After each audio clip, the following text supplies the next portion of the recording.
Yo, what's going on, snipers, and welcome back to our Anchorage Ice Tigers Draft Category franchise mode here in NHL 23. And before we get into this offseason, I do want to apologize about the audio glitches that were in like the last two episodes. I don't know why it really happened, because like basically I recorded the two episodes. I did see that my game audio was up a little bit for some reason in like when it was recording, but I didn't think it was like to a point where for some reason it glitched out into like turning into like white noise sounds. So it was a really weird last two episodes, and I really apologize about that. But you guys should have still been able to understand a just amount of what actually happened in that episode. But like obviously, like I was saying, like in the last episode when we were watching the last round against the Sharks and stuff like that, there was just so much white noise, and it was pretty unwatchable, I'd say. So I apologize, but if you managed to watch through that all, thank you for doing that. You could honestly have put it on mute and just watched it that way, but at least you guys found out the good news, which the good news obviously is that Avery Parrott and also Claxton did not retire at the end of the last season, which was a massive surprise to me because both those guys were dropping off a lot throughout the season. And as you can see, they both are pretty low overall wise now. Parrott's down to an 81 and he's 37 years old. Coming back for another season. He's already signed for next season, which is good. But Miles Claxton isn't signed for next season, which is very concerning considering he is dropped down to a 77 and his asking price might be really high. So I'm going to do whatever I can to get him back, but I hope that he doesn't ask for too much money, and I don't think any team out there is going to give him a lot of money, so hopefully that asking price drops down quite a bit throughout like the free agency period if we have to drop him, that type of thing. But I think it should be an exciting season ahead. We still have a pretty solid roster going into next season, I think. It's just all about trying to keep as much players together as possible. Obviously, our defensive core is a little bit up in the end, but we do have two guys that are still RFAs for at least one more year. But at least we don't have to deal with the Parrott retirement yet, because once that happens, this team is going to start to fall apart a little bit. Obviously, we do have a couple questions like what are we going to be doing with Novikov this season and that type of thing. But yeah, very excited to get into another offseason and hopefully keep this team as together as possible and maybe get to the playoffs next year. If we don't, we only have a few more years left of this, so might be like, honestly, we could be starting up a new series within the next like month or so of this recording. Who knows? It depends really on how far we get in the playoffs and all that type of scenario. So anyways, let's get into the draft and see what we could snag up in here. Not that it matters too much because most of these players will never see the light of day, but who knows, maybe some of them will end up developing a lot faster than others. But let's take a look at this draft class a little bit more in depth and see what we could potentially get. I don't remember where we're drafting this year. Let's see. We're drafting at 27th overall. So let's take a look at some prospects, see what we could potentially go after. Not that I honestly know what is in this draft class. I don't know if I looked at the draft class at the end of the last episode. I might have, but I honestly don't remember because it's been like another 2 weeks since I recorded the last episode, and it's not looking like it's going to be a good class just based on the fact that late in the first round there's supposed to be medium top 6 defensemen and medium top 9s going. That's a little bit scary. We do have a lot of guys pinned, so we'll probably end up taking some of the pinned guys because there is like medium elites and low elites, so we'll probably at least take a couple low elites in this draft, but I honestly don't know if this draft's going to really help us at all in terms of this franchise mode. So let's anyways take a look at the top 5 of this year's draft. So Carolina's got number 1, followed by Vegas, New Jersey, Arizona, and the Los Angeles Kings. So let's get through this draft as fast as possible in a sense, and then we'll see if we're able to keep this team together throughout the rest of this offseason. So there's the number 1 overall pick, Rodney Peckham. He goes to Carolina. It's a nice two-way forward. Pretty balanced, no real weakness on this guy, except for his fighting skill, but not that it matters too much to be a good fighter in the league at this point in time, probably. It's probably a fully offensive league, I guess, in a sense. Second overall pick is Perrin. He goes to Vegas. Hector Perrin, another two-way forward. Definitely a little bit weaker than the other guy, but still pretty balanced. And yeah, his only weakness really is fighting skill as well and his poise, but not that it matters too much. New Jersey at number 3 is going to take an 81 overall sniper, so that's pretty good. So I don't know why Vegas didn't take that guy, considering he's in a couple points better, but there is Sasha Geisberger. Pretty damn good shooting for this sniper. It's kind of weird that he's a center sniper, because center snipers usually aren't as good in a sense if you have them in the middle of the ice. Like, you'd have to use them as a winger like Vance in Chicago. But yeah, this guy's still going to be pretty good for the Devils. He's also a little bit of a shorter guy too, 5'9", 178, so maybe has some good speed to him. Arizona at 3, or not at 3, at 4 is going to take Dimitri, who's only a medium top 6. Ooh. I don't know if they made just a bad pick or what, but yeah, if the next player isn't medium elite, this draft class is maybe going to be one of the worst drafts we've seen in this series. So let's see what LA takes at 5. They take a medium elite 81, so I don't know what Arizona's thinking here at all. Maybe their scouts are just completely blind, but Colton Blum goes 5th overall, and he's going to be a really good passer for sure. So there is your top 5 of the draft, highlighted by a few centers mainly and a left winger. And then this Dimitri guy, who I don't really know if he's going to be a great player, but he might. Who knows? Let's see what we can get at 27 here. See if we could find ourselves a steal. We know that most of these guys that are supposed to go at the late first round aren't that good. So let's take a look at our pin guys and see who is supposed to go closest to this point in time. It looks like we'd probably be going with the low-lead offensive defenseman in Mathias Petterstrom, which I do not mind that whatsoever. Apparently he has good defensive zone play, which is kind of interesting for an OFD. So he might be more of a two-way defenseman in that sense. I think I'll probably just go with him since he's low elite. And maybe he'll end up making it before the end of the series for like 1 year. Maybe not. But we'll see. Mathias Petterstrom, welcome aboard. You are a 61 overall low elite offensive defenseman. No X factors, which is kind of unfortunate, but still pretty good prospect. Will he get to make it before the end of the series? Probably not. Will he make the AHL before the end of the series? More than likely. More than likely I could see him in the AHL at least, but I don't feel like he's going to make the NHL fast enough. Unless he gets like a 1 year growth where he just jumps up to like a 75 or something like that. Stefan Elmquist is supposed to go almost like 7th round, so I'll probably take somebody bit more recent. So somebody like one of these goalies. Gustavsson and Shushkin, looking pretty solid, but 5 years out. This guy's also 5 years out, but looks a little bit more balanced, but he's not for sure. He also has a weakness in character, which I don't really like, but I honestly don't care at the same time. It's one of these 3 goalies, I'd say for sure at this point. I think we should just go with Nishushkin since he's projected to go 67th and we have the 60th pick. The other guy we could easily get even in the next round, maybe too. So let's just take this Nishushkin guy and just add more prospects to our pool. Even though some of these guys, like I said, aren't going to see the light of day. So there's Nishushkin, 57 overall, medium elite. He's a bit of a project, but once again, we aren't going to see a lot of these guys anyways, so doesn't matter. And I don't know what the heck that was, but okay. I thought it was an incoming trade offer, but nothing appeared. That's a bit weird. Then we have another medium elite goalie we could take, or a guaranteed medium top 6. I might honestly take the medium top 6 forward instead, even though this guy's not going to make it. We don't really need to have multiple medium elite goalies in the same draft, do we? I might be able to get this guy next round, though. Yeah, let's just keep on adding to our list. Let's just add Klein, why not? 48 overall, goddamn. Some of these overalls are really low. Like, even though they have the ceiling to become a good player, they might not make that type of thing. So here is James Klein. He's something, at least. If this was a series where we could trade and he would be good trade value, but that's about it.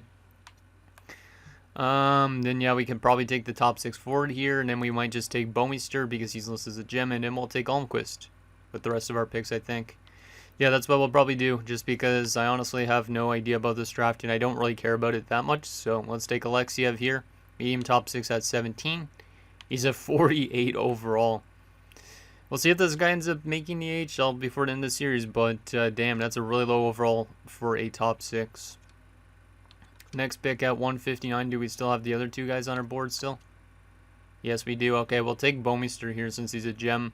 Yeah, I've already drafted a couple Bouwmeesters in the series, and we might lose one to free agency this offseason, which I hope that isn't the case, but we might as well take another one here. Welcome aboard, Reese Bouwmeester.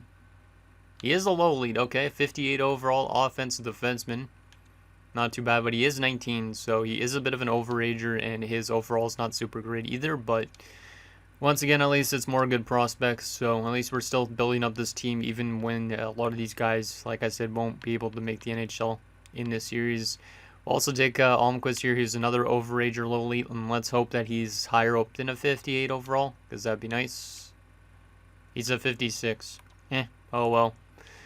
At least we're grabbing some low elites. Like I said, if we were going longer than 25 years in the series, though, we would be able to maybe see those guys get to the NHL, but in this series, probably not. In our last pick of the draft, we have maybe 2 potential low elites here. Gauthier, and we also have Peltier.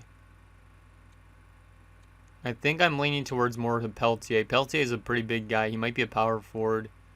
Yeah, let's take Gilbert Peltier. I don't think he's going to be that good, but we'll take him just for a random shot in the dark. Low top 9 power forward. At least we didn't have to deal with any bottom 6 forwards or anything like that. But there is Peltier, and that is our draft. Now comes the fun part about the free agency and re-sign stage. I am curious on how much we're going to have to give Claxton this offseason. I hope it's not a lot, because I do want him to retire with this club. He has been one of the most underrated players in the series, alongside like Derek Keith and whatnot. So I hope that we could hold on to him. Like I said, if we end up losing him to free agency, though, we'll probably try and still sign him, but hopefully his asking price comes down a little bit. I don't think anybody's going to be paying him $10 million as a 77, but then again, this game could be a little bit weird sometimes.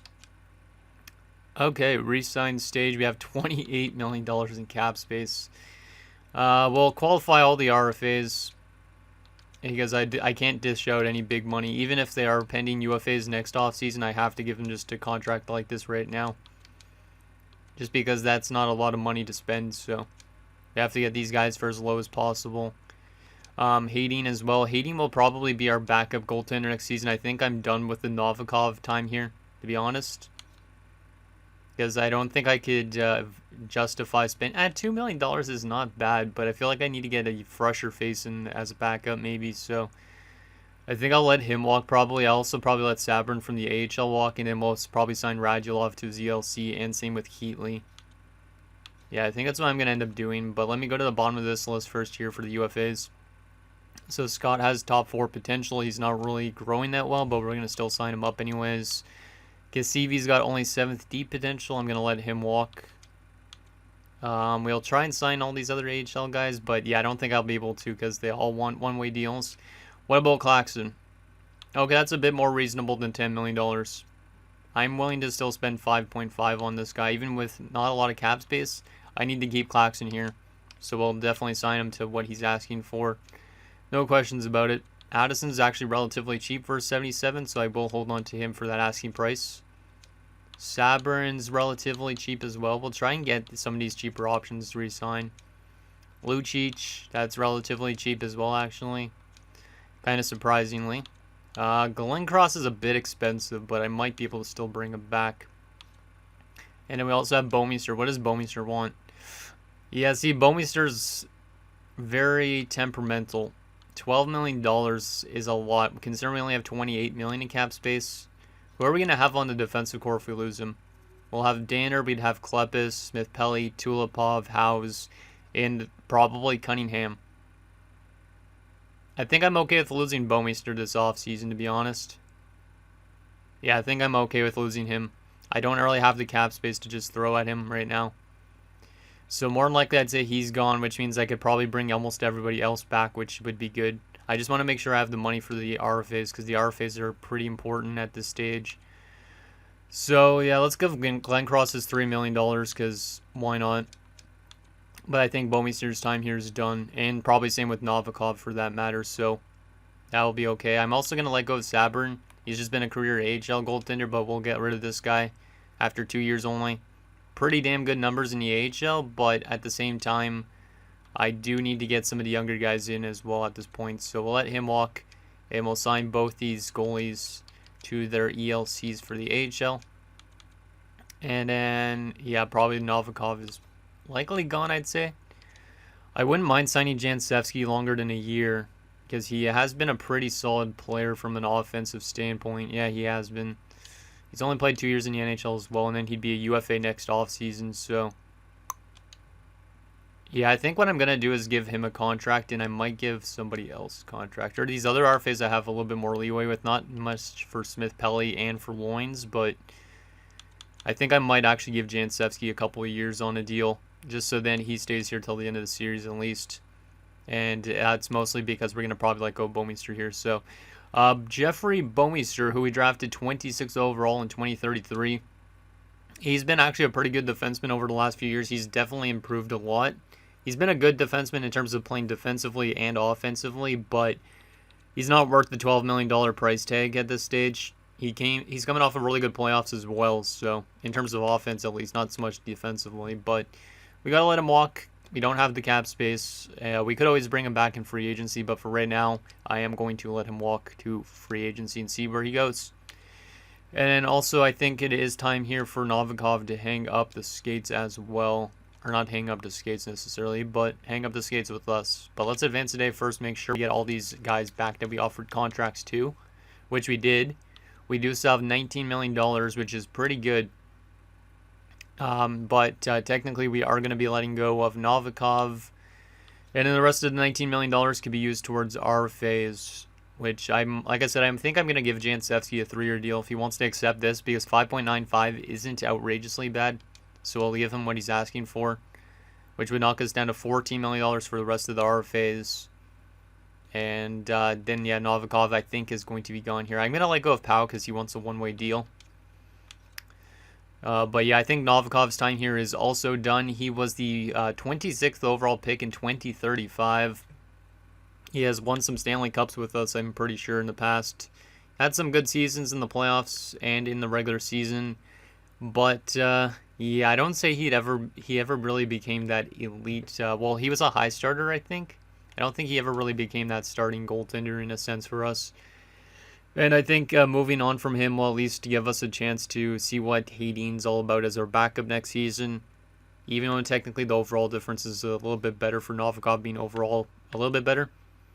I'm going to trust on the kid and Hadine and see what he's like as our backup, but we got to be a little bit more cap friendly here. So Novikov, best of luck in free agency to you as well. So there is all that. And then hopefully Jancevski accepts that contract, and then the rest of these RFAs are pretty much good. I know Smith Pelly is going to be a UFA at the end of this upcoming season, though, which kind of sucks, but it is what it is. And then same with Loins, who's never played an NHL game, I'm pretty sure, right? Yeah, Loins has never played an NHL game, but he'll be a UFA at the end of the year. And then hopefully Hadine's a decent enough backup to get us through the rest of the series. So let's advance today and see if Jancevski accepts that RFA contract we gave him. He did accept. Wow, okay. So we got $14 million for the rest of our RFAs, and that is good. So that's why I had to let go of Bouwmeester, because he would have taken up another $12 million of this cap space, which means we'd only have like $2 million for the rest of those RFAs. So I think it makes sense to let go of both those guys. Even if it makes us a weaker team right now, so be it. Hopefully we could at least push for a playoff spot. If we have the worst odds in the league, or best odds in the league for the first overall pick, that would be nice as well. But then again, we are at the end of Parrott's career almost pretty much, and I want to kind of win another Stanley Cup before the end of that, but I don't know if it's going to happen. So at least these guys won some Stanley Cups, unlike the guys in Houston, right? Because that Draft to Glory series, I thought I should have won one, but I never won a single one, and in this one we've won 2, so can't go wrong with that. Okay, so all the rest of our RFAs should be hypothetically be able to come back unless for some reason AIs try and sign them, but I don't think that's going to happen. Yeah, let's just take a quick look at the free agency market, even though we don't have the cap space to sign anybody. I just want to see if any former players have headed to the free agent market, which Harakala did, and he wants $18 million. Our former top 4 defenseman. We thought we would win a Stanley Cup with that defensive core, but unfortunately that was not the case. Yeah, a lot of defensemen are asking for a lot of money. Boris Zikov's also in the free agency as well. So the 2 of those guys will be changing teams. Bouwmeester, obviously, we just let go of. That's pretty much it on the defensive front, it looks like. What about goalie-wise? No former goalies that I could see, at least right now. Unless I'm completely blind. Oh, there's Koskarana again. That's funny. Hopefully Novikov gets a good shot somewhere, and hopefully he's not thrown to like the AHL like some players are. In terms of forwards, any former forwards, out of curiosity? Oh, LaRose. LaRose is trying to get $12.5 million. The asking prices in these later years are kind of outrageous. So there is that. Let's go to left wingers, see if we see anybody. Wow, Ulf Magnusson's hitting the free agency. If this was an actual, not a draft glory series, that'd be a great player to bring in. But obviously, we cannot sign anybody here unless they're former players. Hagos is trying to get $10 million. Where was he playing? Holy crap. Par Hagos left us and had a career year with 67 points and 33 goals. That's something I did not have on my bingo card. He was a great bottom six guy for us. We let him go. His first year, he randomly breaks out for 33 goals. Only 1 goal in 5 playoff games, though. So that's quite interesting that he had that great of a year there in St. Louis, and now he's trying to get paid. I don't blame the man. I don't know if he'll be able to be that good again for the rest of his career, but you never know. What about centers? Any former players of ours, or are we empty for the rest of this? Let's see. That's pretty much it. That seems like it. Okay, let's begin the sim up to next season. Because I don't think there was any scouts that retired in the last episode. There might have been, but I honestly forget. And it doesn't really matter at this stage because we're so late into this. That, like I said, most of these draft prospects aren't going to end up making our team anyways. So I don't really care about the draft as much as I did earlier in the series. And, oh, you got to be joking me. I would actually get compensation for this. This is kind of an interesting dilemma. I do need Leeson, though, I think. Boston wants to give him 3.8, which is a bit expensive. Considering we were paying him like a two-way deal last time. But they want to sign him for 2 years at 3.8. We'd get a second-round pick, which is nice. But the second rounder probably won't be much of anything. I do need to keep Leeson, so I'm going to match this offer, even though we don't have a lot of cap space. But that's exactly why we had to let go of somebody like Bouwmeester. Because we need to be able to afford these RFAs if they get qualified by other teams. Like, I was not expecting a team to throw a contract to Leeson, but look at this. Like, teams are offering contracts. Like, somebody wants to get a contract on Hayden. I'm matching that offer. This is Hayden's first NHL season, but he's already getting RFA contracts from other people. So let me stop the simulation here, see how much money we have left, because I kind of want these guys not to get qualified by anybody else. The only one left is Smith Pelly, and he wants 3.8. We'll give him exactly what he's asking for, because I don't want another team to come in and just give him like an 8-year deal at like $7 million, because I would have to probably pay that, and that might be a bit of a risk. So there we go. Everybody's back for next season, which is good. And I'm kind of glad that I had the cap space by letting go of Bouwmeester and by letting go of Novikov to keep this team together, because or else we would have not been able to sign a lot of those RFAs. So let's get this lineup set up. I think we're definitely going to have a worse season this year than last year, but who knows. Parrott needs to be back to that top line again. I don't know why Keith is getting thrown to the Wolves on the wing, which is a little bit weird. Yeah, Parrott has dropped off a cliff. He's an 80 overall. He's going to be playing top line time because I don't give a crap about anybody else, really. Claxon is going to be... How good is Jansevsky's face-offs? Not good at all. I think Claxon's going to go into that spot. Vico will probably play on the second line instead. Jansevsky, Gamble. It looks still like a pretty solid team. Actually, Bobkov should be up here instead. Oh, this is a bit of a weird dilemma. Maybe I do move Leeson up then. I want Vico to be on that third line. But Gamble's an 83. I'd have to probably put Claxon on the fourth line, to be honest. I don't want to put Claxon on the fourth line, but it has to happen, I think, just because of the way this team is structured now. Yeah, I think that's got to happen like that. I probably will put him on the power play still, but damn. Yeah, this team is definitely looking interesting. I mean, Cunningham, I don't really know if this guy's going to do anything for us, but he's an OFD as well, so he's pretty much exactly what Bouwmeester was, but less overall. And Hades an 80 overall, so that looks good. Yeah, I guess I'll keep the rest of this the same. Let's just go to the power play lines, make sure Claxon's getting power play time. He's getting top line power play, I like it. If he's getting fourth line ice time during 5-on-5, that's fine. And in power play time, he's going to get his chance to score some goals and whatnot, which is a good sign. I do not know why, though, Leeson's on the first unit. I'm going to take Leeson out and put Vico into the top unit instead, just to give a bit more scoring. And I will put Leeson on this unit instead. Yeah, instead of here. I don't really know why the power play lines are so weird looking. But I'm not going to question it. We'll put Leeson up here on this forward core. This is going to be an interesting season for this team. For sure. I don't know if we're going to be a playoff team at this rate because of the guys dropping off, but never know. Never know whatsoever. So there's going to be our team for this season. So Parrott, Keith Hartnell, Darby, Leeson, Bobkov, Vico, Jansevsky, and Gamble. In a fourth line of Glencross, Claxon, and Loins. Defensively, we're running Danner and Klepis, Smith-Pelly, and Tulipov, and then Cunningham and Howes. And then goalie-wise, it's Pusher and Hayden. Depth-wise, we have Addison, we have Lucic, and Sabrin. Who knows, maybe some of those guys will get thrown in the lineup throughout the season, but that's our NHL roster. AHL-wise, do we got anybody scratched? Just Keatley, so I should probably throw him in. Shouldn't I? I probably should throw him in over technically Fitzgerald, but Fitzgerald's like an NHL goalie almost at this stage. I think I'll just leave Keatley scratch for now. And then the rest of this should be fine. We do have some good prospects down there, but I don't think they're going to make it on time. Yeah. So that's going to be our team for both the NHL and AHL. Let's just take a quick look first at to end this episode. Let's take a look at if there's any other former players in free agency still. Because we do have the cap space to bring people back, but I don't think there's going to be really anybody interesting here. But we'll take a look anyways. That's not Armorosa because Armorosa is retired already at this stage. Not seeing really a whole lot.